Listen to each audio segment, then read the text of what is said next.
Hello everyone, I hope कि आप सब अच्छे होंगे और आपकी स्टडी अच्छी चल रही होगी। अगर आप फर्स्ट टाइम मेरे चैनल पे विजिट कर रहे हैं तो प्लीज़ सब्सक्राइब माय चैनल।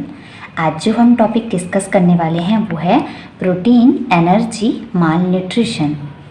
तो ये जो टॉपिक है वो बीएससी नर्सिंग थर्ड ईयर में चाइल्ड हेल्थ नर्सिंग के प्रीवियस ईयर क्वेश्चन में आया हुआ है।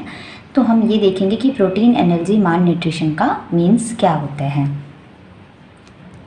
इसके इंट्रोडक्शन से स्टार्ट करते हैं। The term protein, energy, mall nutrition refers to a group of related disorders that include marasmus, kwashiorkor and marasmic kwashiorkor।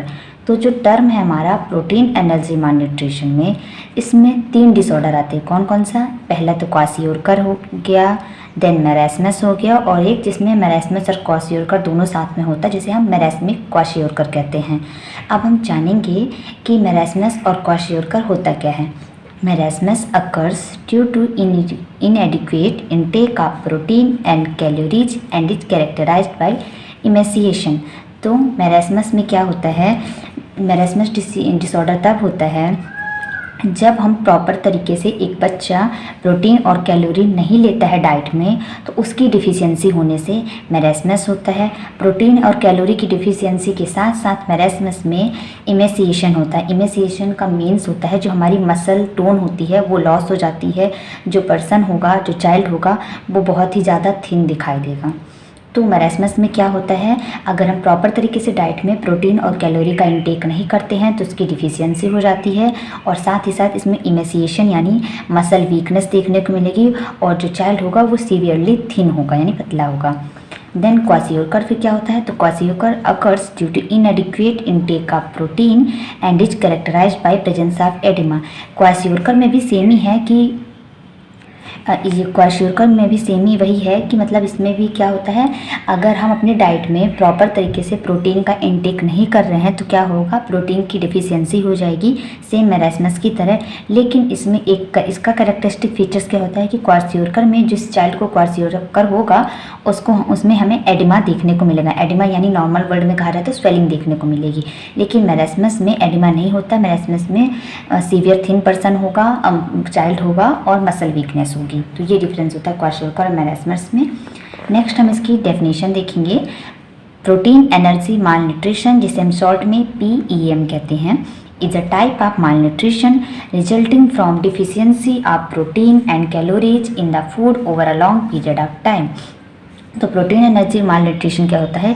Mall nutrition का ही एक टाइप होता है, नाम से ही समझ रहा है। अगर माल न्यूट्रिशन में किसका जैसे माल न्यूट्रिशन हुआ, अगर प्रोटीन और एनर्जी की डिफिशियंसी या कमी की वजह से माल न्यूट्रिशन हुआ है तो उसे हम प्रोटीन, एनर्जी, माल न्यूट्रिशन कहते हैं।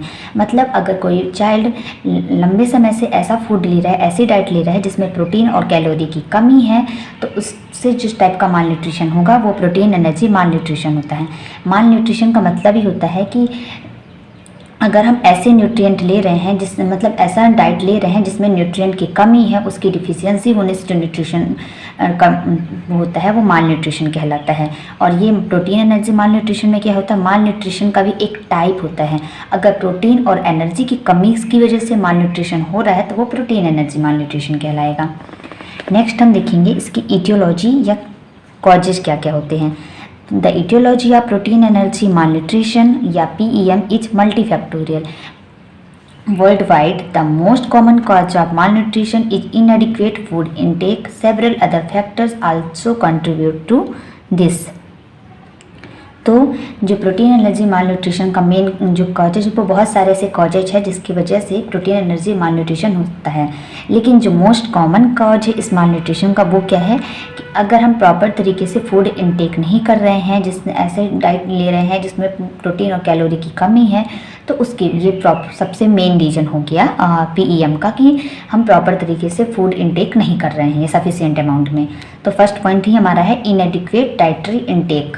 इसके भी कुछ सब पॉइंट्स है जो हम डिस्कस करेंगे। तो इनएडिक्वेट डाइटरी इनटेक में पहला पॉइंट आएगा हमारा poor diet, consuming food that are low in protein and calorie. Poor diet में ऐसा आएगा कि चाइल्ड ऐसा खाना खा रहा है, ऐसा फूड ले रहा है, ऐसी डाइट ले रहा है जिसमें प्रोटीन एंड कैलोरी बहुत ही कम अमाउंट में है। तो उससे प्रोटीन एनर्जी माल न्यूट्रिशन हो सकता है। नेक्स्ट है इसी में breast feeding issue. Inadequate breast feeding or early cessation of breast feeding in infant. अगर कोई इन्फेंट है तो उसको जितनी ब्रेस्ट फीडिंग प्रॉपर तरीके से नहीं करवाई जा रही है, या तो इन्फेंट में जैसे कहा जाता है कि जो एक्सक्लूसिव ब्रेस्ट फीडिंग की टाइमिंग होती है तो एटलीस्ट 6 मंथ तक हमें इन्फेंट को ब्रेस्ट फीड कराना चाहिए। लेकिन उस 6 मंथ के पहले ही अगर ब्रेस्ट फीडिंग इन्फेंट को कराना बंद कर दी जाए तो उसकी वजह से हो सकता है। नेक्स्ट है पुअर वीनिंग प्रैक्टिस। पहले हम जान लेते हैं वीनिंग का मतलब क्या होता है। वीनिंग का मतलब होता है एक्सक्लूसिव ब्रेस्ट फीडिंग में हम क्या करते हैं 6 मंथ तक सिर्फ बच्चे को, जो नवजात शिशु होता है, न्यूबॉर्न होता है, उसको सिर्फ हम ब्रेस्ट फीड कराते हैं। लेकिन 6 मंथ के बाद हम उसको जो अदर सप्लीमेंट्री फूड्स जो होते हैं, जो सॉलिड, सेमी सॉलिड या लिक्विड डाइट उसको देना स्टार्ट करते हैं मिल्क के साथ, वो वीनिंग कहलाता है। तो introducing complementary food that are inadequate in protein and calorie.